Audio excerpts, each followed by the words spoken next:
நான் கேட்டு தாய் தந்தை படைத்தாரா, இல்லை என் பிள்ளை என்னை கேட்டு பிறந்தானா?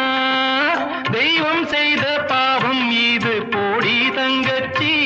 கார்காலம் வந்தால் என்ன, கடுங்கோடை வந்தால் என்ன, மழை வெள்ளம் போகும், கரை ரெண்டும் வாழும். கள்ளூர பார்க்கும் பார்வை உள்ளூர பாயுமே, துள்ளாமல் துள்ளும் உள்ளம் சல்லாபமே.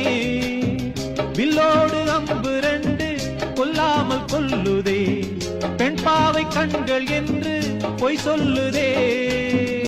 உனக்கே உயிரானே என்னாலும் என்னை நீ மறவாதே. நீ இல்லாமல் எது நிம்மதி, நீதான் என் சந்நிதி.